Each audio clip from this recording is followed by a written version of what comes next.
मित्रों, आज हम स्वतंत्र भारत के इतिहास के सबसे दुर्दांत, दुखद और कलंकित अध्याय, जिसमें आज से 50 वर्ष पूर्व संविधान की हत्या कर दी गई थी, उसे स्मरण करने के लिए और उसकी अर्ध शताब्दी पर आपको संबोधित करने के लिए मैं यहां उपस्थित हूं। आप सभी जानते हैं कि भारत अनादिकाल से लोकतांत्रिक परंपरा का संवाहक राष्ट्र रहा है। माननीय प्रधानमंत्री जी ने स्पष्ट कहा है कि we are not the biggest democracy of the world, we are the mother of democracy.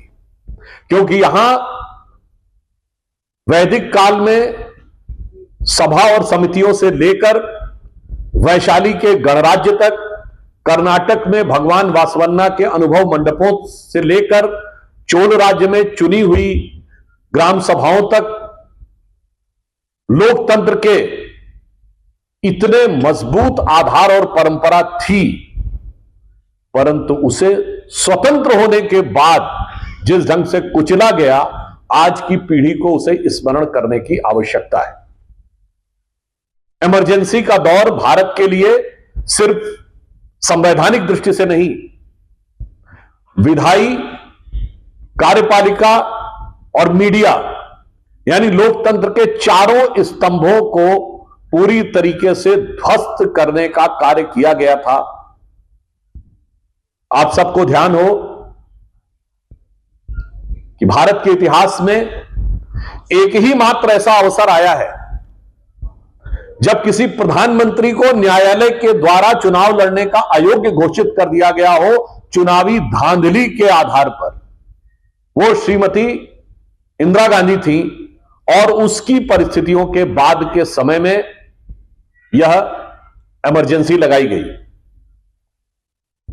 परंतु यह सिर्फ एक पक्ष तक सीमित नहीं थी। 25वां संविधान संशोधन कार्यपालिका के अधिकारों पर नियंत्रण था, तो 39वें संविधान संशोधन में न्यायपालिका को प्रधानमंत्री के किसी भी कार्य की समीक्षा करने के अधिकार से वंचित कर दिया गया। मीडिया के साथ क्या स्थिति हुई कि हर खबर सेंसर होकर जाती थी। उस जमाने में लोग एक शेर बोलते थे, जो आजकल कहते हैं ना कि मीडिया को लेकर क्या स्थिति है। उस जमाने में कहा जाता था कि अब तो गालिब ज़ौक़ साहिर मीर सरकारी। बड़े बड़े शायर हैं ना, गालिब का नाम सुना होगा आपने, शेख मोहम्मद इब्राहिम ज़ौक़, मीर तकी मीर। तो उन्होंने कहा अब तो गालिब ज़ौक़ साहिर मीर सरकारी, शायरी की हो गई तासीर सरकारी। अब तो सरकार को दिखाकर शेर लिखने पड़ते थे। वो दौर मीडिया ने देखा। विधायिका का यह मजाक उड़ाया गया कि लोकसभा क्या कार्यकाल 1 वर्ष बढ़ाया गया, इतना नहीं। संवैधानिक व्यवस्था है कि एक कोरम होता है। यदि 542 सदस्य लोकसभा में हैं, तो 10% से कम यानी 55 से अधिक कम सदस्य होंगे तो कार्रवाई नहीं चल सकती। कोई प्रस्ताव फिर भी मैं एक लाइन में बता देना चाहता हूं, पश्चिम एशिया का जो संकट है, यह मुस्लिम वर्ल्ड की आपस की लड़ाई है। यह अक्टूबर 2023 में शुरू होता है। कब? जब Bharat middle east Europe economic corridor बनने का तय हो जाता है, जिसका केंद्र इजराइल का हाइफा रहेगा। यूएई इजराइल को मान्यता दे देता है। सऊदी अरब भी मान्यता देने वाला था। आपको ध्यान हो, G20 के बाद मोहम्मद बिन सलमान एक दिन भारत में एक्स्ट्रा रुकते हैं, क्राउन प्रिंस ऑफ सऊदी अरब, व्यापार में वार्ता करने के लिए। उस समय चूंकि 2 पोल हैं, एक है सऊदी अरब जो सुन्नी वर्ल्ड का लीडर है, ईरान जो शिया वर्ल्ड का लीडर है। तो उस समय हमास से हमला कराया जाता है, क्योंकि उस समय ईरान को ऐसा लगा कि हम भावनात्मक मुद्दा उठाएंगे इजराइल का तो सारा मुस्लिम वर्ल्ड साथ में आ जाएगा। परंतु ऐसा हुआ नहीं। तो इसलिए आज आप देख रहे हैं कि जब ईरान के ऊपर अटैक हो रहा है तो सुन्नी वर्ल्ड काफी हद तक शांत रहता है।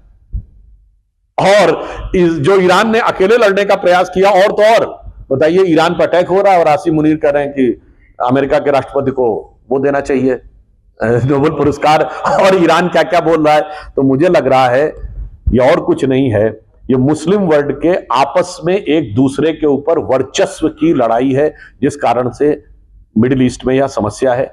हम आशा करते हैं हम सभी देशों की संप्रभुता का और समाधान शांतिपूर्वक हो, इसके प्रति भारत की सरकार और मोदी जी के नेतृत्व की भारत की सरकार प्रतिबद्ध है। हमारे अधिकांश देशों से बहुत अच्छे संबंध हैं, तो हम ये आशा करते हैं कि एक सकारात्मक भावना प्रिवेल करे और इसका जल्दी समाधान निकले। भारत के अंदर इंदिरा गांधी ने जो अपने सियासी फायदे के लिए जो इमरजेंसी लगाई थी, उसके बाद कांग्रेस की मध्य प्रदेश में जो गत हुई थी, वैसा ही परिदृश्य आज भी मध्य प्रदेश में है। आज उनके जो पोते हैं राहुल गांधी, मध्य प्रदेश में कांग्रेस की जड़ों को मजबूत करने के लिए संगठन सृजन अभियान चला रहे हैं। इस पे आप क्या कहेंगे? देखिए, मेरा मानना है कि कांग्रेस का नितांत अंदरूनी मामला है, पर वो कांग्रेस की जड़ों को कितना मजबूत कर रहे हैं या जड़ों को कितना खोखला कर रहे हैं, आज इंदिरा जी के जमाने की एक भी चीज के ऊपर वो कायम नहीं है। बताइए, एक जमाने में इंदिरा जी के जमाने में नारा था ना, जात पे ना पात पे, इंदिरा जी की बात पे मोहर लगेगी हाथ पे। और राहुल गांधी जी आज क्या कर रहे हैं कि जिस जमाने में किसी पार्टी का नारा होता था जात पे ना पात पे, इंदिरा जी की बात पे मोहर लगेगी हाथ पे, वो आज अपने पुरखों की बात को धर पे लात पे पार्टी ले आए फुटपाथ पे। तो वो कितना न्याय कर रहे हैं अपने पूर्वजों के साथ, आप समझ सकते हैं। धन्यवाद। धन्यवाद। आप चोरी के आरोप लगा रहे, तमाम प्रकार की लगातार पोस्ट कर रहे हैं, और दूसरी ओर चुनाव आयोग ने खुला चैलेंज दे दिया कि आप आइए हमसे बात कीजिए, लेकिन अभी फिलहाल राहुल गांधी तो लंदन चले गए, क्या आप कर सकते? देखिए, राहुल जी जब तक लंदन जाते रहते हैं, सेंट मिलाने चंदन में चले जाते रहते हैं, परंतु जहां तक चुनाव आयोग का प्रश्न है, बड़ी मजेदार बात है, उनके प्रत्याशी नागपुर से देवेंद्र फडणवीस जी ने बिल्कुल अप्रोप्रिएट उत्तर दिया। एक नहीं, कई दर्जनों कॉन्स्टिट्यूएंसीज हैं जहां भारी मात्रा में वोट बढ़ा और विपक्ष जीता है, जिसमें एक सबसे ज्यादा जहां जीता उसमें से एक मालेगांव भी है, जिसको लेकर खूब लड़ाई हो रही थी। सपा को चाहिए कि कांग्रेस को चाहिए, और अब तो मतलब शिवसेना यूबीटी को भी वही विशेष वाली कॉन्स्टिट्यूएंसीज चाहिए, जिसमें आप समझ सकते हैं ना, एक विशेष प्रकार का वोट बैंक रहता है जो पूरे इंडिया गठबंधन को ग्लू करके रहता है। वहां भी खूब वोट जुड़े और वो जीते। परंतु मैं पूछना चाहता हूं, राहुल गांधी जी इस प्रकार की गैर जिम्मेदाराना बयान नेता प्रतिपक्ष के रूप में नहीं देने चाहिए। क्यों? आपके हर बूथ पे पोलिंग एजेंट थे। जब वोटिंग समाप्त होती, चुनाव आयोग बिल्कुल डिटेल उत्तर दे चुका है, बहुत लंबा उत्तर दिया है, सबके सामने सील किया जाता है। आज के जमाने में आपके पोलिंग बूथ के एजेंट्स वहां अवेलेबल थे, और लिस्ट तो खुद ही इनके प्रत्याशी बता रहे, देखिए साहब ये लिस्ट है, फिर आप कह रहे हैं लिस्ट चुनाव आयोग दे। अरे भाई, चुनाव आयोग में मतदाता सूची आज वेबसाइट पे अवेलेबल है, anybody can go and check. परंतु वही वाली बात है कि अगर मैं जीता तो ठीक था, और वैसे मैं कांग्रेस के लिए मैं कहना चाहूंगा कि उनको चुनाव आयोग के प्रति और भारत की चुनावी व्यवस्था के प्रति कितनी उनकी बुद्धिमत्तापूर्ण थिंकिंग है कि कश्मीर में चुनाव आयोग सही था, पंजाब में सही था, हरियाणा में गलत था, हिमाचल में सही था, उत्तराखंड में गलत था, फिर उत्तर प्रदेश में गलत था, बिहार में गलत था, बंगाल में सही था, राजस्थान और मध्य प्रदेश में 2018 में सही था, 2023 में गलत हो गया, फिर महाराष्ट्र में भी 2019 में सही था, अब की गलत हो गया। क्या बताएं, गुजरात में लगातार गलत हो रहा है, मगर फिर क्या बताएं, तेलंगाना में सही हो जाता है, फिर तमिलनाडु में सही हो जाता है, फिर कर्नाटका में सही हो जाता है, और फिर 2024 के लोकसभा में सही हो जाता, बाद के विधानसभा में गलत होता। तो मैं कहना चाहता हूं, देश की जनता को वह समझने का प्रयास मत करिए, वो संज्ञा जो राहुल गांधी जी को दी गई थी, जिसे बोलना बंद कर दिया गया है। मित्रों, आज हम स्वतंत्र भारत के इतिहास के सबसे दुर्दांत, दुखद और कलंकित अध्याय, जिसमें आज से 50 वर्ष पूर्व संविधान की हत्या कर दी गई थी, उसे स्मरण करने के लिए और उसकी अर्ध शताब्दी पर आपको संबोधित करने के लिए मैं यहां उपस्थित हूं। आप सभी जानते हैं कि भारत अनादिकाल से लोकतांत्रिक परंपरा का संवाहक राष्ट्र रहा है। माननीय प्रधानमंत्री जी ने स्पष्ट कहा है कि we are not the biggest democracy of the world, we are the mother of democracy. क्योंकि यहां वैदिक काल में सभा और समितियों से लेकर वैशाली के गणराज्य तक, कर्नाटक में भगवान वासवन्ना के अनुभव मंडपों से लेकर चोल राज्य में चुनी हुई ग्राम सभाओं तक, लोकतंत्र के इतने मजबूत आधार और परंपरा थी, परंतु उसे स्वतंत्र होने के बाद जिस ढंग से कुचला गया, आज की पीढ़ी को उसे स्मरण करने की आवश्यकता है। इमरजेंसी का दौर भारत के लिए सिर्फ संवैधानिक दृष्टि से नहीं, विधायी, कार्यपालिका और मीडिया यानी लोकतंत्र के चारों स्तंभों को पूरी तरीके से ध्वस्त करने का कार्य किया गया था। आप सबको ध्यान हो कि भारत के इतिहास में एक ही मात्र ऐसा अवसर आया है जब किसी प्रधानमंत्री को न्यायालय के द्वारा चुनाव लड़ने का अयोग्य घोषित कर दिया गया हो, चुनावी धांधली के आधार पर। वो श्रीमती इंदिरा गांधी थी और उसकी परिस्थितियों के बाद के समय में यह इमरजेंसी लगाई गई। परंतु यह सिर्फ एक पक्ष तक सीमित नहीं थी। 25वां संविधान संशोधन कार्यपालिका के अधिकारों पर नियंत्रण था, तो 39वें संविधान संशोधन में न्यायपालिका को प्रधानमंत्री के किसी भी कार्य की समीक्षा करने के अधिकार से वंचित कर दिया गया। मीडिया के साथ क्या स्थिति हुई कि हर खबर सेंसर होकर जाती थी। उस जमाने में लोग एक शेर बोलते थे, जो आजकल कहते हैं ना कि मीडिया को लेकर क्या स्थिति है। उस जमाने में कहा जाता था कि अब तो गालिब ज़ौक़ साहिर मीर सरकारी। बड़े बड़े शायर हैं ना, गालिब का नाम सुना होगा आपने, शेख मोहम्मद इब्राहिम ज़ौक़, मीर तकी मीर। तो उन्होंने कहा अब तो गालिब ज़ौक़ साहिर मीर सरकारी, शायरी की हो गई तासीर सरकारी। अब तो सरकार को दिखाकर शेर लिखने पड़ते थे। वो दौर मीडिया ने देखा। विधायिका का यह मजाक उड़ाया गया कि लोकसभा का कार्यकाल 1 वर्ष बढ़ाया गया, इतना नहीं। संवैधानिक व्यवस्था है कि एक कोरम होता है। यदि 542 सदस्य लोकसभा में हैं तो 10% से कम यानी 55 से अधिक कम सदस्य होंगे तो कार्रवाई नहीं चल सकती। कोई प्रस्ताव इमरजेंसी के बाद आना शुरू हुआ। यानी हमें स्वतंत्रता मिली थी, परंतु वास्तविक अर्थों में राजनैतिक चेतना का उद्भव जेपी आंदोलन के बाद हुआ और नवनिर्माण आंदोलन जो गुजरात में प्रारंभ हुआ था। इन दोनों आंदोलनों ने भारत के राजनीतिक पटल को बदल दिया और उसके बाद सरकारें बदलनी शुरू हुई। कई राज्यों में तो 77 के बाद से आज तक कांग्रेस वापस नहीं आ पाई है, जैसे पश्चिम बंगाल है। तमिलनाडु में वैसे उससे पहले ही बाहर हो गए थे, उसके बाद वापस नहीं आ पाए। उसी प्रकार भारत की वास्तविक स्वतंत्रता में एक सांस्कृतिक चेतना का उद्भव 90 के दशक में हुआ श्री राम मंदिर आंदोलन के द्वारा।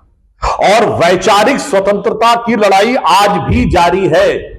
जो प्रधानमंत्री जी ने कहा यह अमृतकाल है, इसमें गुलामी की मानसिकता से अपने को मुक्त करना है। तो मैं यह भी कहना चाहता हूं देश से कि इमरजेंसी में हमें वास्तविक राजनैतिक लोकतंत्र मिला था, फिर सांस्कृतिक लोकतंत्र 20वीं शताब्दी के अंतिम दशक में मिला और वैचारिक लोकतंत्र की अभी भी संघर्ष जारी है, जो हमारे दिमागों पर गुलामी की मानसिकता के प्रभाव अभी भी विद्यमान है। इसलिए हम आज लोकतंत्र की रक्षा का संकल्प लेते हुए और इस बात को सुनिश्चित करते हुए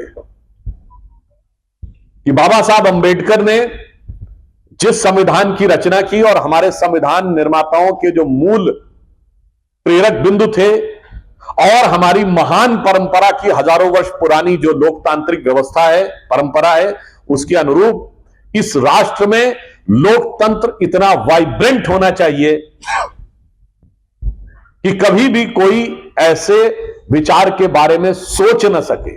और वो सिर्फ और सिर्फ भारतीय जनता पार्टी और एनडीए आज प्रधानमंत्री श्री नरेंद्र मोदी जी के रूप में स्पष्ट रूप से उसको चरितार्थ करता दिखा रहा है। जहां इमरजेंसी में सारे नेताओं को, विपक्ष के बड़े नेताओं को जेल में डाल दिया गया था, वहीं हमारी सरकार आने के बाद दलगत भावना से ऊपर उठकर विपक्ष के जितने नेताओं का सम्मान किया गया है, चाहे सरदार पटेल की सबसे बड़ी मूर्ति बनाना हो अथवा कांग्रेस के नेताओं में प्रणब मुखर्जी जी, पीवी नरसिम्हा राव जी को भारत रत्न देना हो, अथवा कर्पूरी ठाकुर जी को भारत रत्न देना हो, और अनेक कांग्रेस के नेताओं को पद्म अवार्ड, एससी जमीर और तरुण गोगोई, यह दर्शाता है कि यह लोकतंत्र में वैचारिक विभेद के बावजूद यदि जिस किसी ने भी राष्ट्र के लिए योगदान दिया उसके साथ हम कैसे खड़े होते हैं, यह है लोकतंत्र की उदात्त भावना। और वो थी इमरजेंसी दर्शाती है, और आज भी कांग्रेस की मानसिकता दर्शाती है। दूसरे दल तो छोड़िए, अपने दल का भी नेता अगर उनको लगे कि उनके हिसाब से नहीं बोल रहा है तो उसके विरुद्ध आलोचना ही नहीं, उसको बाहर का रास्ता दिखा देते। तो अंत में मैं सिर्फ यह कहना चाहूंगा कि हम पूरे राष्ट्र को यह स्मरण कराना चाहते हैं कि हम उस परंपरा के प्रतीक हैं भारत की राजनीति में। प्रधानमंत्री मोदी जी के नेतृत्व में आज हम उसे जीवंत रूप दे रहे हैं कि हे जन्मभूमि तेरे चरणों में हो समर्पित, मेरे जन्म जन्म के कर्तव्य कर्म सारे, आपातकाल आए कारा की यातनाएं, आपातकाल आए कारा की यातनाएं, सब सह लिया है जननी तब शक्ति के सहारे, हे जन्मभूमि तेरे चरणों में हो समर्पित, मेरे जन्म जन्म के कर्तव्य कर्म सारे। तो इसलिए आज संविधान की इस हत्या का स्मरण करें और भविष्य में कोई संविधान पर आघात न कर सके, इसका संकल्प लें। धन्यवाद। हर्षवर्धन जी, न्यूज़ टुडे। एक बात आपसे बहुत पुरानी रवाई की, अटल बिहारी वाजपेयी की शब्दावली काफी गहन थी, वो अपने हर शब्द का इस्तेमाल बोल बोल के करते थे। आजकल मंत्रियों की जबान ज्यादा चल रही है। एक मंत्री उस तारीखा को मतलब अपने शब्दों का इस्तेमाल पार्टी क्या स्टैंड लेती है, कोई स्टैंड नहीं। देखिए, उस विषय के ऊपर मंत्री महोदय ने खेद भी व्यक्त किया, माफी भी मांग ली थी। उसके उपरांत भी जो न्यायिक कार्रवाई होगी उसके अनुसार जो भी कार्य होगा स्वीकार किया जाएगा। परंतु मैं सवाल पूछना चाहता हूं, जिन लोगों ने कहा था भारत का सेनाध्यक्ष सड़क छाप गुंडा है, माफी भी नहीं मांगी थी। जिन्होंने यह कहा था भारत तेरे टुकड़े होंगे, उन्होंने तो माफी भी नहीं मांगी थी। जिन्होंने कहा था कि राजस्थान इसलिए बलात्कार ज्यादा होते हैं, शांति धारीवाल, कि मर्दों वाला प्रदेश है, माफी भी नहीं मांगी थी। भारत की सेना के बारे में जिन्होंने हाफिज को साहब कहा, इशरत को बेटी कहा, जिन्होंने ओसामा को जी कहा, याकूब मेनन को जुडिशियल किलिंग कहा, अफजल हम शर्मिंदा हैं, तेरे कातिल जिंदा हैं, माफी तक नहीं मांगी थी। इसलिए मेरा मानना है कि जब वो लोग ये बात करते हैं तो मुझे लगता है कि सूप बोले तो बोले, चलनी भी बोले जिसमें 100 छेद। कृपया आरोप लगाती रही है कि देश का इतिहास जो है विकृत किया गया है। पिछले 11 साल से जब केंद्र में भाजपा की सरकार है, विकृत इतिहास को सुधारने के लिए क्या प्रयास हुए, ऐसे कुछ दिखते नहीं। पहला सवाल। तो दूसरा सवाल मेरा है कि फ्री बीच जो मुफ्त की रेवड़ियां हैं उनको लेके हमेशा बीजेपी का आरोप रहा कि कांग्रेस जब भी सत्ता में रही फ्री बीच मुफ्त की रेवड़ियां बांट बांट के उन्होंने सत्ता हासिल की है। तो पिछले 11 साल में लगभग डबल हो गया है। देखिए, जो आपने इतिहास के बदलाव की बात कही, तो एक जागरण पूरे राष्ट्र में आया है। हमने क्या क्या बदलाव करने का प्रयास किया वो बहुत लंबा विषय हो जाएगा। एक दो उदाहरण देता हूं। वो इंडिया गेट जहां 1968 तक किंग जॉर्ज की मूर्ति लगी हुई थी, अब वहां नेताजी सुभाष चंद्र बोस की मूर्ति है। भारत की नौसेना के ध्वज पर एक हिस्से में यूनियन जैक अभी तक था, अटल जी की सरकार में हटा था, दोबारा इन्होंने लागू कर दिया था। आज उसे हटाकर उसके मध्य में पंचकोणीय मुद्रा जो छत्रपति शिवाजी महाराज की है वो की गई। और हमारी नौसेना की जो एनुअल वो हुई वो सिंधुदुर्ग में हुई, जो शिवाजी महाराज का था। पंच तीर्थ बनाए गए बाबा साहब अंबेडकर के लिए, ये पूरे स्मरण में। और बाकी और भी कुछ देखना है तो देखिए, बदलता हुआ परिवेश देखिए, महात्मा बुद्ध की निर्वाण स्थली कुशीनगर में बना हुआ इंटरनेशनल एयरपोर्ट देखिए, उज्जैन का महाकाल कॉरिडोर देखिए, काशी विश्वनाथ का कॉरिडोर देखिए, और भव्य भगवान श्री राम का मंदिर अयोध्या में देखिए। और बदलाव इतिहास में क्या आया, एक एग्जाम्पल के साथ बताना चाहता हूं। 2024 से पहले भारत में यदि कोई एक स्थान था जहां सबसे ज्यादा पर्यटक जाते थे एवरी ईयर, तो वो ताजमहल था। मगर 2024 पहला वर्ष बना है जब सबसे ज्यादा पर्यटक अगर किसी जगह गए हैं तो अयोध्या में श्री राम मंदिर में गए हैं। यानी एक मुर्दे के मकबरे के बारे में जिसमें यह कहानी है कि बनाने वाले कारीगरों के हाथ काट दिए गए थे, उसकी बजाय जीवंत चेतना के प्रतीक भव्य राम मंदिर, जिसको बनाने वाले कारीगरों को भगवान के समकक्ष मानते हुए मोदी जी ने उनके ऊपर पुष्प वर्षा की। इतना समाज की सोच में बदलाव आया है, ये देखना चाहिए। और जो फ्री बीज पे आपने कहा, देखिए समाज के अंतिम सीढ़ी पर खड़े हुए व्यक्ति को सुनिश्चित कराना विकास की किरण को, यह हमारा दायित्व है। परंतु इसके साथ साथ पहले देश को आर्थिक दृष्टि से मजबूत करना। हमने महाराष्ट्र में फ्रीबी किया, पर जब हमारी इकोनॉमी आगे बढ़ गई, हम चौथी बड़ी अर्थव्यवस्था बन गए, अब हम दे रहे हैं। इनकी तरह नहीं कि हिमाचल में आए फिर तनख्वाह देने का पैसा नहीं, फिर कर्नाटक में आए तो शेड्यूल कास्ट की योजनाओं से भी पैसा लाए, उसके बाद पैसा खत्म हो गया। तो कांग्रेस को समझना चाहिए, साईं उतना दीजिए जामे कुटुंब समाए, मैं भी भूखा ना रहूं साधु ना भूखा जाए। एक फ्रीबी का मैं एग्जांपल देता हूं कैसे हम देना चाहते हैं। ये फ्री में इलेक्ट्रिसिटी देने की बात करते हैं। मोदी जी ने क्या कहा, प्रधानमंत्री सूर्य घर योजना, अपने घर में लगाइए सोलर पैनल, बिजली फ्री, ना खजाने पे जोर ना पर्यावरण पे जोर। उसके बाद इलेक्ट्रिक व्हीकल्स भी आए, तो आप जरूरत पड़ने पे अपने 2 व्हीलर और 4 व्हीलर को चार्ज कर सकते हैं, वो भी फ्री हो गया। और ज्यादा इलेक्ट्रिसिटी हो जाए तो बेच भी सकते हैं। ये होता है दिमाग लगा के फ्रीबी देखना, और जो कांग्रेस करती दिमाग कोने में रख के फ्रीबी देना। सर, राहुल गांधी कहते हैं कि संविधान का संविधान निर्माता महू में जन्म लिया और इन दिनों मध्य प्रदेश में कांग्रेस एक बड़ा मूवमेंट चला रही है, वो ये कि ग्वालियर हाईकोर्ट कैंपस में अंबेडकर की प्रतिमा लगाई जाए। तो जो उनकी लेगेसी है अंबेडकर की, उसको क्या कांग्रेस रिगेन करने का प्रयास कर रही है? इसके लिए मैं कहना चाहूंगा, डॉक्टर अंबेडकर की स्वयं जबानी क्या कांग्रेस ने उनके साथ किया, इसके लिए एक पुस्तक है, what Gandhi and Congress has done to untouchables. आप सभी लोग प्रबुद्ध हैं, उसे स्वयं पढ़िए। उसके बाद भी किसी को संशय हो तो डॉक्टर अंबेडकर के स्वयं के वॉइस में बीबीसी का उनके अपने जीवन के अंतिम चरण में शायद 1955 में दिया गया एक इंटरव्यू है, उसमें कांग्रेस के बारे में कैसे विचार हैं, क्या क्या कांग्रेस ने उनके साथ किया, या स्पष्ट है। और मैं एक बात और स्पष्ट कर दूं, डॉक्टर अंबेडकर को सिर्फ चुनाव हराने के लिए कांग्रेस या नेहरू जी प्रचार करने नहीं गए थे। कांग्रेस ने चुनावी धांधली करके डॉक्टर अंबेडकर को हराया था। चूंकि यह इमरजेंसी भी चुनावी धांधली के बाद लगी थी, इंदिरा जी के ऊपर आरोप था और ये हाई कोर्ट ने कहा था कि चुनावी धांधली पे वो जीती हैं। ये मैं क्यों कह रहा हूं, डॉक्टर अंबेडकर 1952 में अपना पहला चुनाव 14,000 वोटों से हारते हैं और 74,000 वोट इनवैलिड किए जाते हैं। 14,000 से वो हारते हैं, 74,000 इनवैलिड किए जाते हैं। यह है जनवरी 1952।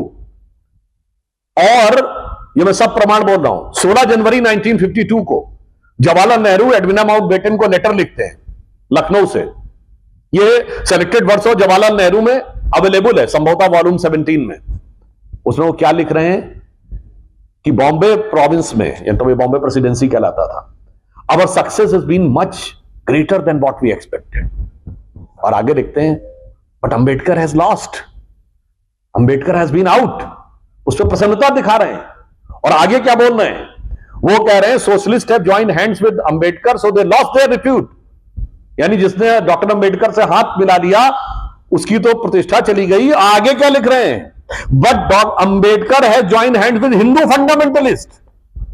ये तो नेहरू की जबानी है। और मैं क्यों कह रहा हूं, अप्रैल 1952 में डॉक्टर अंबेडकर ने न्यायालय में चुनावी धांधली की याचिका दायर की, जो भारत में चुनावी धांधली की पहली इलेक्शन पिटीशन है। तो जिसने चुनाव के लिए डॉक्टर अंबेडकर को राजनीतिक दृष्टि से नहीं, धांधली के द्वारा भी हराने का प्रयास किया। एंड सेकेंड थिंग, जब डॉक्टर अंबेडकर ने इस्तीफा दिया है, it was in October 52 on this Hindu code bill के ऊपर, लॉ मिनिस्टर के रूप में जब उन्होंने इस्तीफा दिया, उनको अपना इस्तीफा बोलने नहीं दिया गया। बाकायदा ये सदन की कार्रवाई में है कि वो एक सांसद थे जिन्होंने कहा कि इसका मतलब क्या होगा कि अंबेडकर जी को अपनी वक्तव्य नहीं पढ़ने दिया जाएगा। तो चेयरमैन क्या कहता है, हां, क्योंकि हमें डर है कि इन्होंने कोई ऐसी बात ना कही हो जो सरकार के लिए समस्या पैदा करे, तो ये लिखित में पहले दें, हम उसे पढ़ेंगे फिर तय करेंगे, भी नहीं कहा उसके बाद बोलने देंगे। तो डॉक्टर अंबेडकर गुस्से में उठे, उन्होंने कहा कि मैं ऐसी तानाशाही के आगे नहीं झुकूंगा, और उसके बाद बाहर जाकर उन्होंने प्रेस में अपना लिखित वक्तव्य जारी किया जो अवेलेबल है। तो मुझे लगता है कांग्रेस के लिए मैं एक पंक्ति कहना चाहूंगा कि डॉक्टर अंबेडकर के साथ आपने जो किया है उसको आज आप कितना ढकने का प्रयास करें। एक दोहा होता है, बिगड़ी बात बने नहीं, लाख करो किनकोए, रहीमन बिगड़े दूध को मथे न माखन होए। तब मक्खन नहीं निकलने वाला, दूध फट चुका है आपका। की इमरजेंसी के बाद मध्यावधि हुए, लेकिन 80 में क्या कारण थे कि इंदिरा गांधी वापस सत्ता में आ गई? हाँ, उसका कारण यह था कि उस समय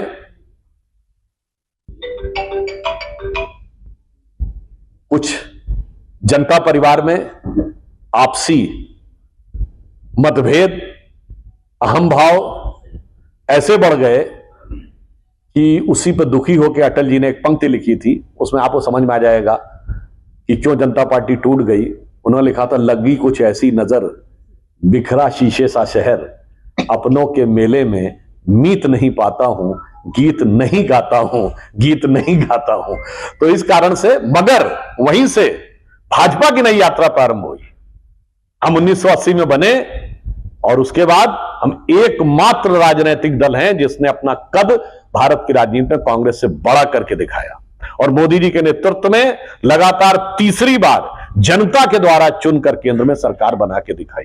तो कभी कभी हो सकता है उन्होंने, कांग्रेस ने सोचा हो कि हमने जनता पार्टी तोड़वा दी, बहुत कर दिया, पर तो उसमें से भगवान ने हमारे लिए मार्ग प्रशस्त कर दिया। सुधांशु जी, इधर मैं राजेंद्र। अच्छा, आपने अभी आपातकाल का बोला कि संविधान की हत्या हुई, तो क्या उस समय वो सही था कि हत्या हुई है, पर क्या आज की तारीख में जब विपक्षी नेताओं के खिलाफ केंद्रीय जांच एजेंसियों का दुरुपयोग हो रहा हो, लगातार छापे पड़ रहे हों दूसरे नेताओं पे, आपकी पार्टी के लोग विपक्षी विधायकों की खरीद फरोख्त करते हैं एमपी में, महाराष्ट्र में, उदाहरण सामने, तो क्या वो संविधान की हत्या नहीं? जो आपने बात कही, संविधान की हत्या आज कौन कर रहा है, मैं पहला उदाहरण आपको मीडिया के माध्यम से देना चाहता हूं। एक नहीं, अनेक ऐसे लोग हैं, पत्रकार, यूट्यूबर, जिनको विपक्ष की सरकारों ने जरा सा विरुद्ध लिखने के ऊपर उनके खिलाफ बंद कर लिया, उन्हें जेल में डाल दिया। मैं विनम्रता और चुनौती से पूछता हूं, हम सबसे लंबे समय तक विपक्ष में रहे और 1977 के बाद अनेक राज्यों में हमारी सरकारें रही। अभी रिसेंट हिस्ट्री में 2004 से 14 के बीच में कितनी पूर्वाग्रहग्रस्त, कितनी एक पक्षी और कितनी षड्यंत्रकारी पत्रकारिता की गई। पर एक बताइए भाजपा का राज्य जिसने एफआईआर बना के अब उस जमाने में किसी को अंदर किया हो। वही मानसिकता है आज विपक्ष की। अब जो आपने बात कही नेताओं के बारे में, तो मैं यह स्पष्ट करना चाहता हूं कि ये तो सदा सर्वदा से जेल और कचहरी के चक्कर काटते रहे। पिछले 40 साल की एक लोकसभा बताइए जब इन पार्टियों का कोई ना कोई नेता भ्रष्टाचार के किसी ना किसी आरोप में कोर्ट कचहरी और जांच एजेंसियों के चक्कर ना काटता रहा हो। यदि किसी को ना ध्यान हो तो मैं बता देना चाहता हूं, सोनिया गांधी जी, राहुल गांधी जी 2013 में अक्टूबर में नेशनल हेराल्ड केस में दिल्ली हाई कोर्ट के कहने पर वो केस प्रारंभ हुआ, हमारी सरकार नहीं थी। कनी मोदी जी और ए राजा 2011 में जेल गए, हमारी सरकार नहीं थी। सुरेश कालमाड़ी 2010 में जेल गए, हमारी सरकार नहीं थी। शिबू सोरेन 2006 में जेल गए, हमारी सरकार नहीं थी। मधु कोड़ा 2008 में जेल गए, हमारी सरकार नहीं थी। मुलायम सिंह मायावती पर 2005 में केस दर्ज हुआ, हमारी सरकार नहीं थी।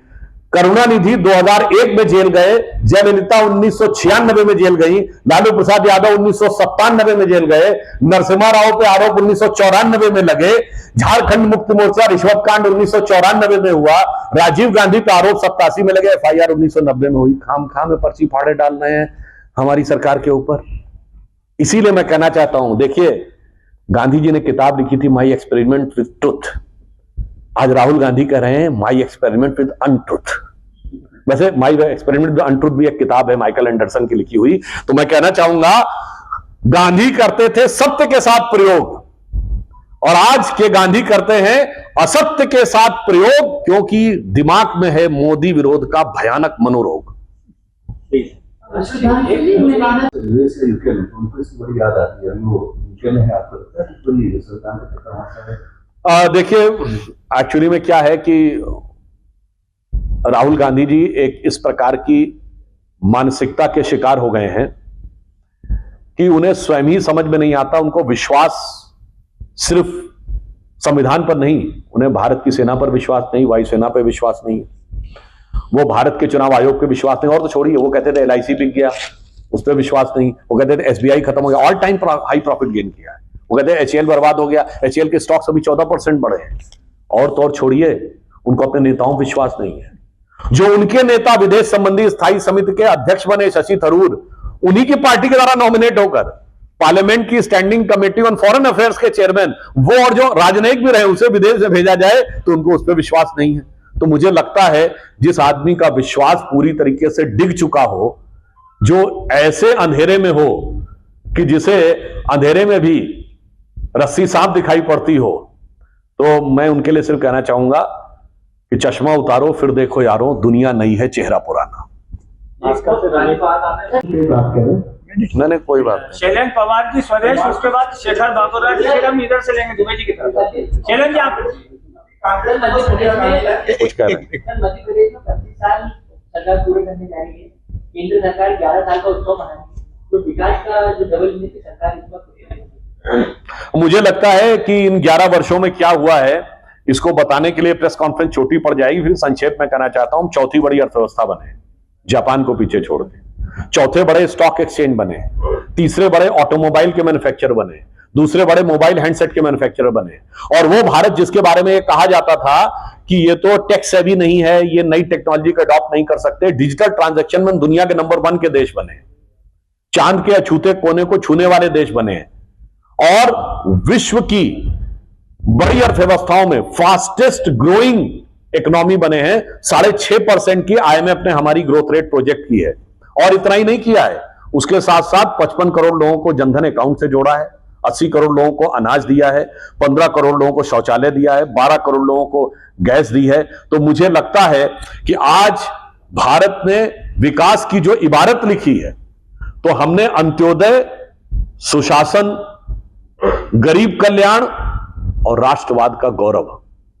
एक दौर था, भारत में कोई आता था, घुस के मार के चला जाता था, और जैशे मोहम्मद के हेडक्वार्टर मरकज सुभान अल्लाह में बैठ के सुभान अल्लाह बोलता था। अब भारत जाता है, वो मरकज सुभान अल्लाह पे मिसाइल गिराता है, और वहां हाफिज सईद ये बोलता है कि मेरे 14 लोग मार दिए गए, मेरे परिवार के, मैं अभी मर जाता तो नहीं।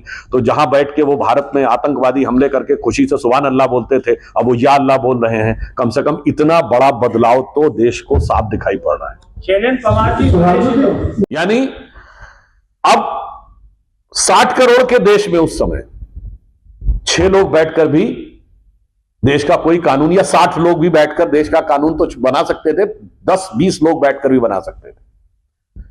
तो संविधान की बहुआयामी हत्या जो उस कालखंड में हुई, और इससे बड़ी बात, जब हम यहां इंदौर की धरती पर हैं, जो पुण्य श्लोका महारानी अहिल्याबाई होलकर जी का पुण्य स्थान है, और उनकी 300वीं वर्षगांठ हम मना रहे हैं, उन्होंने भी इस राष्ट्र को पुण्य भूमि कहा, इसको भारत माता कहा। हमारे यहां जितने भी बड़े महापुरुष हुए, उनको तो छोड़िए, जो भगवान के अवतार हुए, भगवान राम, भगवान कृष्ण, भगवान बुद्ध, भगवान महावीर, सबने इस धरती को पुण्य भूमि कहा, इस धरती को माता कहा।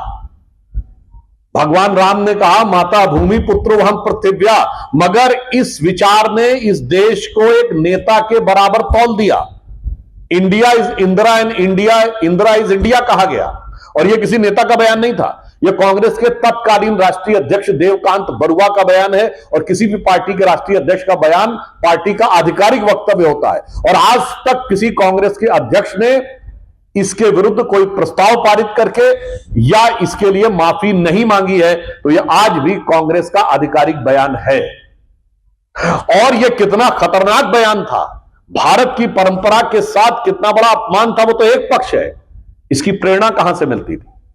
1934 में जर्मन नाजी पार्टी का एक बहुत बड़ा कन्वेंशन होता है जिसमें नाजियों की बड़ी pre film Triumph of the will दिखाई जाती है, और वो समाप्त होने के बाद हिटलर का राइट हैंड आदमी रुडोल्फ हेस नारा लगाता है, Germany is Hitler and Hitler is Germany. कहता Germany is Fuhrer and Fuhrer is Germany. ठीक वही चीज रिफ्लेक्ट होती है, India is Indira and Indira is India. इसलिए यह आवश्यक है, और हमारे साथ वो लोग यहां विद्यमान हैं जिन्होंने उस दुर्दांत अत्याचार को सहा है। लोगों के नाखून उखाड़े गए, 1 लाख से अधिक लोगों को जेल में डाला गया।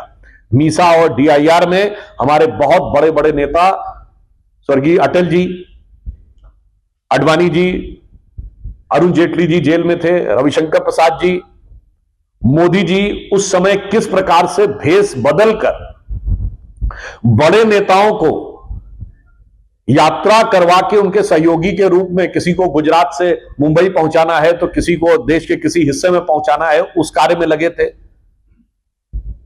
रक्षा मंत्री राजनाथ सिंह जी की माताजी का देहांत हो गया तो उन्हें अपनी माताजी के अंतिम संस्कार में जाने की अनुमति नहीं दी गई। इन सारे विषयों को जिन्होंने सहा, तो यह विचार आज बताना इसलिए जरूरी है कि हम वो लोग हैं जो भारत माता और वंदे मातरम बोलते हैं, ये वो लोग हैं जो इंडिया इज इंदिरा और इंदिरा इज इंडिया बोलते हैं। अब आपके मन में प्रश्न उठेगा कि आज इस विषय को बताने की आवश्यकता क्यों? तो मात्र इसलिए नहीं कि इतिहास को याद करना आवश्यक होता है, आज इसलिए कि यही विचार आज भी कांग्रेस पार्टी के चाल, चिंतन, चेहरा, चरित्र चारों में नजर आता है। वो अपने को संविधान से ऊपर समझते हैं। जब सत्ता में थे तो संवैधानिक दृष्टि से देश की सर्वोच्च एग्जीक्यूटिव बॉडी है यूनियन कैबिनेट। कैबिनेट के प्रस्ताव को सरेआम फाड़ना प्रेस कॉन्फ्रेंस में क्या दर्शाता है? वही इंडिया इज इंदिरा का भाव, I am above the constitution. अरे आपकी सरकार थी, आप तो उस समय आंख के इशारे पर उसको विड्रॉ करवा सकते थे। और जब मैं चुनाव जीतूंगा तो आज क्या स्थिति है? Then the constitution is right. मैं चुनाव हार जाऊंगा तो संविधान खतरे में है। तो ये संविधान की किताब लेकर खड़े होने वालों का मुखौटा और उस मुखौटे के पीछे का असली बदरंग चेहरा क्या है, यह आज दिखाई पड़ता है। यदि आप चुनाव जीतेंगे तो चुनाव आयोग सही है, यदि आप चुनाव हारेंगे तो चुनाव आयोग गलत है। आपके पक्ष में खबर निकलेगी तो मीडिया सही है, अगर मेरे मनोनुकूल खबर नहीं चलेगी तो मीडिया सही नहीं है। यानी वो जो इमरजेंसी की मानसिकता थी वो यथावत हूबहू आज भी कांग्रेस की कैरेक्टरिस्टिक्स में दिखाई पड़ती है, इसलिए इसे ध्यान करने की जरूरत है। और इतना ही नहीं, इंडिया इज इंदिरा का भाव कहां पे दिखाई पड़ रहा आज भी? केवल 2 साल पहले राहुल गांधी जी विदेश में जाके क्या बोले? Why the defenders of democracy America and Europe are silent over India.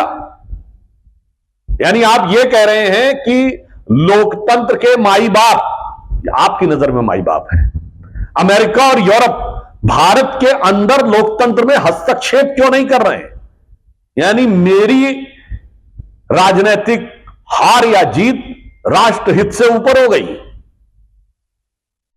राष्ट्र मेरी सुविधा के अनुसार चलेगा। तो यह मानसिकता आज भी यथावत कांग्रेस पार्टी के अंदर दिखाई पड़ रही है।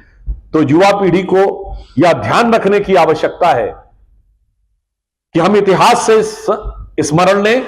और आज के कालखंड में एक बिंदु और कहना चाहता हूं कि डेमोक्रेसी वास्तविक अर्थों में इमरजेंसी के बाद आई थी, क्योंकि इमरजेंसी से पहले जितने भी चुनाव होते थे सरकार नहीं बदलती थी। तो सोनिया गांधी ने अभी ईरान और इजराइल युद्ध पर भारत सरकार की चुप्पी पर सवाल उठाए थे। उन्होंने इसे भारत की कूटनीतिक चूक भी बताया। इसे आप और आपका दल किस रूप में देखते हैं? 2005, 6 और 8 में सोनिया गांधी जी के नेतृत्व में चलने वाली सरकार ने IAEA में ईरान का विरोध किया था। पता नहीं, समझ में नहीं आता कि उनको इसके ऊपर अपना कोई याद नहीं रहता। इससे पहले सोनिया गांधी जी ने फिलिस्तीन के ऊपर आर्टिकल लिखा था, अखबारों में आर्टिकल लिखे थे। राहुल गांधी, सोनिया गांधी और प्रियंका गांधी जी का ट्वीट है। कांग्रेस वर्किंग कमेटी ने इजराइल हमास युद्ध पे प्रस्ताव पारित किया है फिलिस्तीन के बारे में। मैं पूछना चाहता हूं और किस किस युद्ध पे किया? रशिया यूक्रेन पे क्यों नहीं किया? चाइना ताइवान पे क्यों नहीं किया? बांग्लादेशी हिंदुओं पे क्यों नहीं किया? क्राइम अगेंस्ट ह्यूमैनिटी गाजा पे ट्वीट है राहुल गांधी का, ये वर्ड है क्राइम अगेंस्ट ह्यूमैनिटी, बांग्लादेशी हिंदुओं पे चुप्पी। मुझे लगता है राष्ट्रीय सुरक्षा और अंतर्राष्ट्रीय कूटनीति को वोट बैंक के तराजू पे तौलना नहीं चाहिए। और जहां तक ये बात है तो सोनिया गांधी जी को याद रखना चाहिए, ईरान से संबंध हमारे एक दौर में बहुत खराब होने शुरू हुए थे। जब इंदिरा जी थी 71 में, तो यहां तक बात आई थी कि ईरान ने अपनी फौजें पाकिस्तान के पक्ष में भेजने का प्रयास किया था। तो इसलिए मैं समझ सकता हूं कांग्रेस, फिर मैं जो कह रहा हूं, एक जमाने में, आज मध्य प्रदेश में भी लोग कर रहे हैं ना सत्याग्रह है, वास्तविकता क्या है, सत्याग्रह तो गांधी जी करते थे, आज के गांधी सिर्फ दुराग्रह कर रहे हैं। कहा है कि हम एक ऐसा समाज बनाएंगे कि अंग्रेजी बोलने वालों को शर्म आएगी, तो आप ऐसा क्या करने वाले हैं? हम नहीं करने वाले हैं, टेक्नोलॉजी ये करने वाली है। बताता हूं कैसे।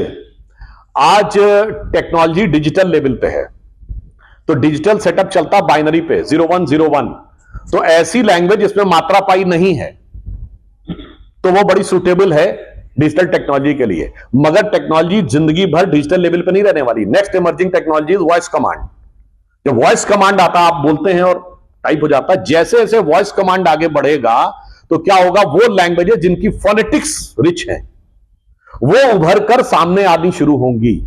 और जब फोनेटिक्स आएंगी तो उसके साथ साथ सोनोग्राफिक रिसर्च भी होगी, और हर वर्ड के अंदर क्या वाइब्रेशन है वो वाइब्रेशन भी आने वाले 10 से 12 साल में। एआई आने के बाद जो 50 साल में रिसर्च होने वाली थी वो 5 साल में सामने आने वाली है। तो भाषा की वैज्ञानिकता और भाषा की ध्वन्यात्मकता दोनों उभर के आने वाले हैं। जैसे संस्कृत, हिंदी और अन्य भारतीय भाषाओं की जो वैज्ञानिकता है, जो मैंने पहले भी बोला था, कहते हैं ना इंग्लिश में ABCD जानते हो, हिंदी में कहते हैं काका गागा पढ़े हो क्या? तो जब आप काका गा बोलते क्या बोलते? का जबान यहां लगती, खा ग घा अंगा, आपके कंटूर के अनुरूप है। विज्ञान आगे बढ़ेगा तो जो लोग आज हम पे हंसते हैं वो कल विज्ञान उन पे हंसेगा। कैसे? जो अमित शाह जी ने कहा, हवा में नहीं कहा है।